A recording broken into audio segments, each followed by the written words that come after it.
Good morning, everyone. Thank you for being here. This week, House Republicans are advancing several important items on the floor. But among these efforts, I want to take a moment to highlight our steadfast opposition to placing one-sided pressure on Israel as it battles Hamas. Our conference believes that any effort from the Biden administration to pressure Israel into an immediate ceasefire without conditions weakens Israel's hand, makes it less likely that the hostages will be released, and only benefits Hamas in the short term and the long term. The most frustrating part of the Biden administration's handling of this dire situation is that while Israel goes out of their way to work through back-channel negotiations and set up a temporary ceasefire to get as many of their hostages back as they can, Hamas continues to walk back these good faith efforts. Hamas believes, and this is largely because they believe, that the Biden administration will do the legwork for them. House Republicans refuse to stand for this, and we will remain committed to our ally Israel in their fight against the evils of terrorism. I thank you for your time. We have several to speak today, and we will start with my colleague from Florida, Maria Salazar, and she'll speak further on this issue. Thank you. Thank you, and thanks to all of you for being here, and to Speaker Johnson to allow me the opportunity to introduce this resolution. Our position is that the horrors of October 7th, the attack against Israel, will continue to live in infamy. After 6 months, we're still fighting to shine a light against the terrorist group called Hamas and its support from Iran, which is the greatest evil. We're also opposed to the Biden administration's misguided calls for a one-sided ceasefire. And that is why I proposed Resolution 1117 or 1117 to affirm that we, the House of Representatives, stand strongly against evil, period, in all its forms. Unfortunately, the White House has sent a very clear message that empowers Hamas by subduing Israel to a one-sided ceasefire. Because one thing is clear, Hamas started this unprovoked conflict and they have no intention of ending it. With this resolution, we're sending a very strong message to the international community that we stand with the only democracy in the Middle East, Israel. Through our words, our resolutions, we are conveying a very clear message that we support Israeli Prime Minister Netanyahu as he leads his country in permissible acts of self-defense. But it is also very important to mention our intention to break the chokehold that Hamas has over the Palestinians. Poor victims being used by this evil force that is only in the business of power. Hamas is not in the business of bringing prosperity or well-being to the Palestinians. The suffering of the Palestinian people under Hamas is immense. 33,000 have died, 70,000 have been injured in this war that Hamas started. And why are they starving? Why are they hungry? In the last week, over 1,000 trucks full of food and medicine have entered Gaza, allowed by Israel. And now there are 3 new corridors to pass food and medicine to the Palestinians. Those are open too. But Hamas always manipulates for political purpose. Hamas cares a lot more to win the war of propaganda against Israel than the war of poverty against its own people. So, Democrats do not have the monopoly on compassion. We are compassionate too, we Republicans. And the compassionate thing to do is to let Israel finish this war so they can end the reign of terror that Hamas has unleashed on the whole region, specifically on the Palestinians. This Congress and this great nation has a long tradition of defending their righteous might, and we will continue our tradition of standing for the freedom of our allies and against terror abroad. We will not stand for one-sided calls for Israel to stand down, and we stand firmly with Israel and its right to defend itself. I yield back. Now, I want to introduce our whip, Honorable Congressman Emmer. Thank you, Maria. Appreciate it. This past Sunday actually marked 6 months since Hamas carried out an attack that resulted in the most deadly day for Jews since the Holocaust. It's been 6 months since Hamas broke a ceasefire to slaughter innocent people in their homes, rape women, kill children, and parade their victims through the streets. It's been 6 months that an unknown number of Israeli and American hostages have been held in Gaza by Hamas. But unfortunately, over the last 6 months, the Democrat Party has cemented its place as the pro-Hamas party. Look no further than President Biden giving Israel's ceasefire ultimatums, or Chuck Schumer calling for new elections in Israel. You should probably be thinking about Gaza, where they haven't had one since 2006. This issue is simple. It's a matter of good versus evil, and there is zero room to equivocate. So this week, House Republicans will once again give our Democrat colleagues the opportunity to correct their pro-Hamas record by voting in favor of a common-sense resolution that opposes efforts to place one-sided pressure on Israel with respect to Gaza. We already saw 194 House Democrats side with Hamas by voting against critical Israel aid in November of last year. 166 of them doubled down when given the opportunity to correct their pro-Hamas record in February. I hope that the time that has passed has granted them the strength to stand for what is right by voting in favor of our resolution this week. Regardless of what they decide, Americans can rest assured that House Republicans' support for our strongest ally in the Middle East will not waver. And now I yield to our leader, Steve Scalise. Thank you, Whip. We're going to have a lot of important debates on the floor this week. We're going to hear from the Prime Minister of Japan tomorrow, and we look forward to welcoming him into the chamber. But as you go around the country, as a number of us do, to talk about a lot of the issues that people care about and want to see Congress and the President addressing, there are some very, very important issues that we're focusing on that this President has walked away from. People around the country want a secure American border. And President Biden, from his first day in office, set us on a course to have an open border to the tune of over 8 million people. More than 35 states in America don't have a population that big of people who have come into our country illegally because the president opened up our southern border, and he refuses to reverse course now that everybody knows how dangerous the steps he's taken have been for our country. You think about the national security implications when you see scores of people on the terrorist watch list who have been caught coming into our country. Those are just the ones we know of. We don't know how many haven't been caught who are on the terrorist watch list who have come into America because they want to do us harm, and now they're able to because President Biden opened up the southern border. So we're bringing a resolution to call out the president on the steps he's taken specifically to open the border. They're very well listed out in Tony Gonzalez's resolution, and we denounce those actions because we as House Republicans want a secure southern border, just like most Americans do. We passed H.R. 2, a bill that would actually secure America's border.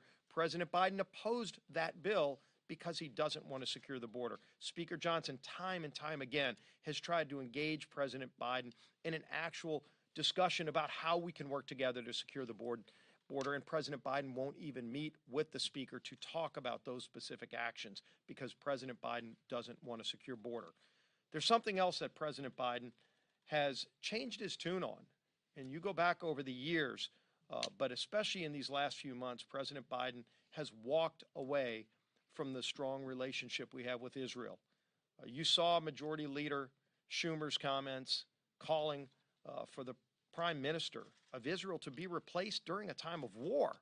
Who walks away from a friend during a time of war? That's when you stand with your friends the most, as House Republicans continue to do. We are proud to stand with Israel in their right to defend themselves. As Maria Elvira Salazar laid out, not just here at the podium, but in her resolution that every member of Congress is going to have the opportunity to vote on in just a few hours. Do you stand with Israel or not in a time of war and their right to defend themselves from a terrorist organization who ended the ceasefire? If there's any talk of ceasefire, President Biden, that ended on October 7th when Hamas decided to barbarically murder not just Jews in Israel, but others. They're still holding over 100 hostages, including American citizens. And when President Biden called for a ceasefire, he didn't precondition it on Hamas releasing the hostages. You just looked the other day in Michigan. There was a rally held where they were chanting "Death to America." And President Biden's White House was asked just yesterday, will you denounce those chants of "Death to America"? And President Biden's administration refused to denounce that. When you can't stand up to chants of death for America in America, and then you walk away from your ally Israel, this president has lost his way because he's worried about bowing to the radical left who has walked away from Israel. Well, House Republicans will continue to stand by our ally, especially in this time of war, as Prime Minister Netanyahu and his whole coalition government stand united to eradicate this terrorist organization known as Hamas, sponsored by Iran. Nobody should be walking away from them. We should all be standing together, Republican and Democrat, to show our strength and solidarity with our great ally Israel. And we're going to give everybody that opportunity on the House floor. With that, try to bring up our speaker, Mike Johnson. Thank you. Thank you, Mr. Leader. Appreciate you all for being here. Good morning. Hope you had a good Easter. We are back in business and a lot going on this week, as you've heard, and I know you're all in tune to all that. As you note, has been noted here, today the House is going to be voting on this resolution to denounce Biden's administration immigration policies. Every American should be paying attention to how the representative votes on that. We've been talking about this ad nauseum in this room and everywhere, at every press conference and every media appearance that we've had for the last many months, for the last 3 years for that matter, because since Joe Biden went into the Oval Office, beginning on day one, they began to open that border wide. And we, you know, the people in this room know very well, we've documented 64 specific executive actions and agency actions that he and Secretary Mayorkas and others took intentionally, deliberately, to open the border wide and send the welcome message to everybody around the globe, including violent criminals and terrorists and foreign nationals here coming here to do us harm. And the numbers, the official number is about 9 million people have been encountered at that southern border just in the last 3 years and a few months. But we all know, and I think intuitively we understand the number is much, much higher than that, because we don't have any idea how many people actually have come across totally undetected. The gotaways number, I don't know, close to 3 million now, I think is the official number. But look, I think, I say this often, I think the number is probably somewhere close to 16 million people by now that have gotten into this country illegally. Where are they? What are they plotting? What are they doing? We would suspect that there are terrorist cells set up now, and some of these known terrorists, the 340 plus that have been apprehended at the border, there were suspected terrorists on the terrorism watch list. We got those, but we don't know how many of them came in undetected, and we know that 70% of Americans disapprove of Biden's decision to open that border.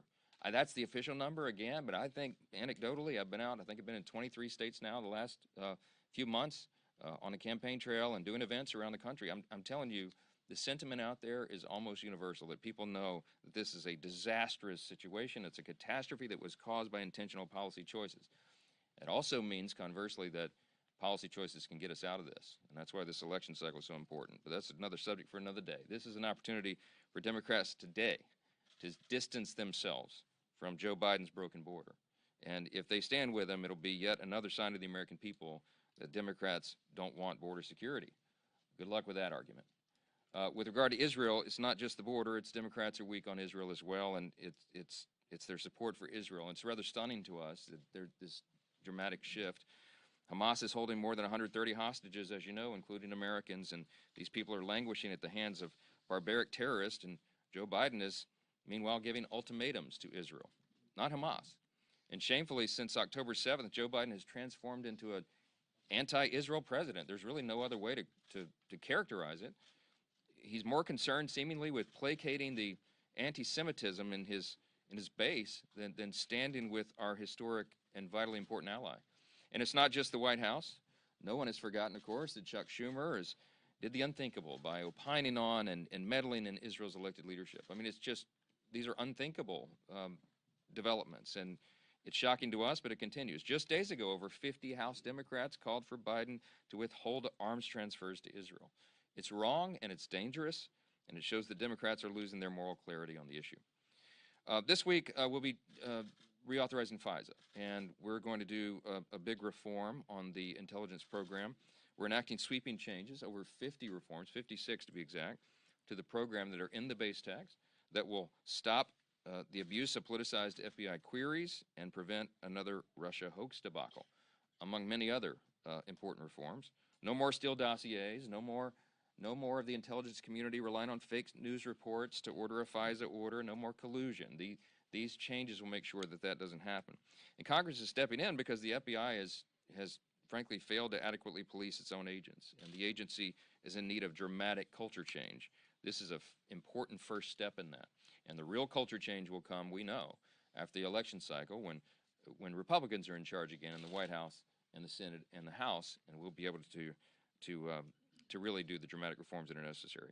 It's critical we address these abuses because we don't want to be able to use or to lose Section 702 of FISA. It's a critically important piece of our intelligence and law enforcement in this country because it allows us to continue killing Hamas terrorists. You have to stop the terrorists before they kill Americans. It allows us to track shipments of illicit chemicals used to make fentanyl. It allows us to protect U.S. warships from attacks by Houthi rebels. It allows us to stop China from stealing American intellectual property, and it prevents ransomware attacks against American companies.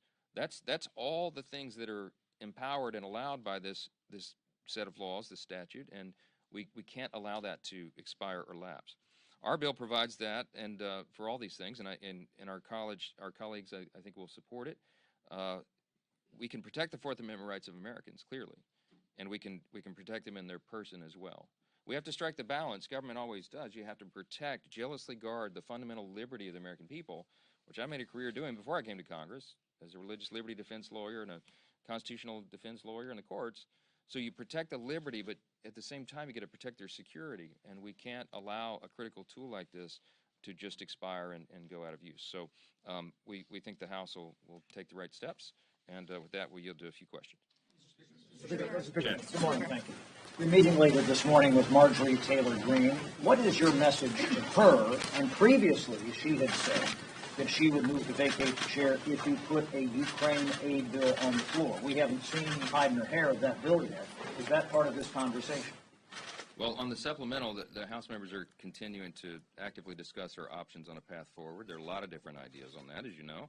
It's a very complicated matter at a very complicated time. The clock is ticking on it, and everyone here feels the urgency of that. But what's required is that you reach consensus on it, and that's what we're working on. With regard to Marjorie Taylor Greene, she's a colleague. I've always considered her a friend. Marjorie and I don't disagree, I don't think, on any matter of philosophy. We're both conservatives, you know, but we do disagree sometimes on strategy and with regard to what we put on the floor and when and those things. Marjorie is frustrated by the last appropriations package, the spending bills, and you know what? So am I.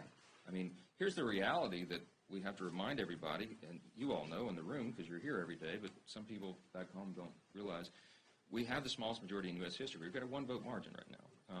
This is an historic moment. There's never been anything like this, and at the same time, we, Republicans, only have that majority in one House. We don't have it in the Senate, obviously, where Chuck Schumer and the Democrats are in charge, and we obviously don't have the White House right now. That's a Democrat there, too. So we are not going to get, because of that reality, we are not going to be able to do big transformational changes that we'd like, that we know are necessary. And, for example, the budgeting and spending. We're not going to get all of our priorities. We will never get 100% of what we want and believe is necessary for the country, because that's the reality. It's a matter of math in the Congress. The numbers, the votes that are available. And so it doesn't serve our interest, I didn't think, to not fund the government and shut it down at this critical time, because imagine a scenario where Border Patrol agents aren't being paid, TSA agents aren't being paid, flights start getting canceled, we're not paying the troops, you know, all the things that the government does would come to a grinding halt. That would put a lot of pressure on the American people, the American economy at a very desperate time. We can't have large sections of the border being totally unpatrolled. Some of them are right now. We can't not pay Border Patrol agents. So that just wasn't an option. And I don't think that would be helpful to us from a political standpoint for the Republican Party to continue to govern, to maintain, keep, and then grow our majority in November. I thought that would have been a great hindrance to it. And so that wouldn't be helpful, and nor does the motion to vacate help us in that regard either. It would be chaos in the House. So Marjorie and I are going to visit later today and look forward to the conversation. And I'm not going to discuss it anymore. I'm going to discuss it with you all. I'll discuss it with her. Have you spoken to Donald Trump about this, and have you asked him for his support for you to stay in the job?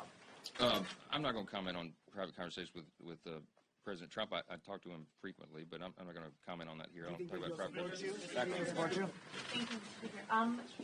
Is House leadership going to be whipping against the judiciary's amendment on warrant requirements for the FISA bill? No, we don't whip on amendments. We had a conversation in the Republican conference meeting just before this, and there's lots of ideas and thoughts on the amendments, and the body will work its will. But we're really enthusiastic about this revised package, because remember, these 56 reforms were reached by a real consensus process. I mean, over many months and many weeks of a special task force working together, countless hours, and you had members of Judiciary Committee, the Intelligence Committee, HIPSI, and you had 3 members who were uninvolved in that before, who came together and agreed upon this long list that made it into the base text. And we'll see what happens with the amendments, but I think that's going to be a very important thing.